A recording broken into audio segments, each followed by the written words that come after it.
မင်းဒေစာအသက်32နှစ်တင်ငယ်ရင့်ကျက်ပြီးပြတ်သားလွန်သည့်စီးပွားရေးလုပ်ငန်းရှင်ကြီး MTC Group ၏အကြီးအကဲ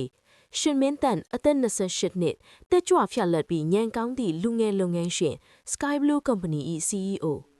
ရန်သူတော်ကြီးနှစ်ဦးပေါ့နေရွာရန်ကုန်မြို့ရှိကျန်ငါးမွန်ဟော်တိုတစ်ခု၏ခမ်းနားသောစီးပွားရေးညံစာစားကွယ်မင်းအောင်စုံအုပ်တွင်လူကုန်ထမ်းများဝိုင်ခွက်ကိုစီဖြင့်စကားပြောနေကြသည်မင်းတေစာသည့်နတ်ပြားရောင်စုပ်ကိုဝတ်ဆင်ထားပြီးလူအုပ်ကြားတွင်ထင်ရှားနေသည်ထိုစဉ်ရှင်မင်းတန်လာပြုံးရွှင်သောမျက်နှာထားဖြင့်မင်းတေစာရှိရာသို့ရှောင်လာသည်ရှင်မင်းတန်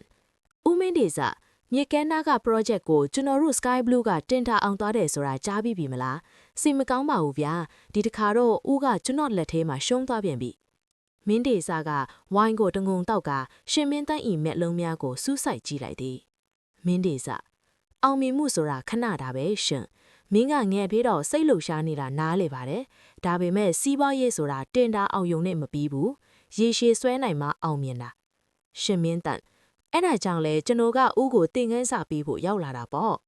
သူတို့နှစ်ဦးကြားတွင်တင်းမာသောလျှက်စစ်စည်းကြောင်တစ်ခုဖျက်ထမ်းသွားသလိုခံစားရသည်သို့သောထိုတင်းမာမှုနောက်ွယ်တွင်တဦးကိုတဦးလေးစားစိတ်နှင့်စိတ်ဝင်စားမှုများဖုံးကွယ်နေကြသည်မမျော်လင့်ထားသောစုံတွေ့မှုနေရမိုးသေးထိုင်နေသောညသူညမြို့ပြင်ရှိကော်ဖီဆိုင်လေးတစ်ခု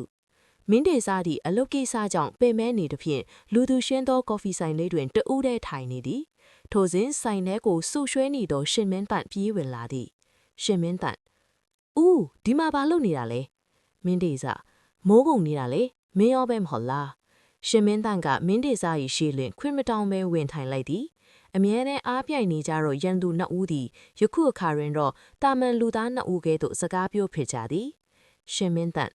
ဦးကအမြဲတမ်းတင်းမာနေတာပဲနော်အနားယူဖို့မစင်စားဘူးလားမင်းတေစာငါပခုံးပေါ်မှာထမ်းထားရတဲ့တာဝန်တွေကမင်းထင်သလောက်မပေါ်ဘူးရှင်ပြီးတော့ငါ့ကိုဦးလို့မခေါ်နဲ့တော့ငါမင်းထက်အများကြီးမကြီးပါဘူး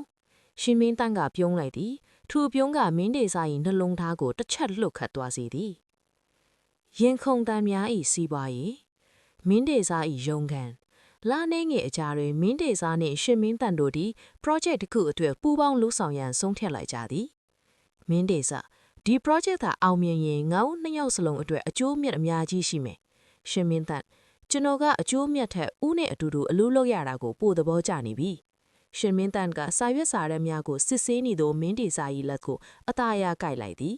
မင်းတေစာကမယုံပဲရှင်မင်းတန်ကိုကြည့်လိုက်သည်ရှင်မင်းကငါရဲ့စီးပွားရေးပฏิပတ်ဖြစ်တဲ့ဒါပေမဲ့မင်းကငါနှလုံးသားရဲ့ပฏิပတ်ဖြစ်လာနေပြီ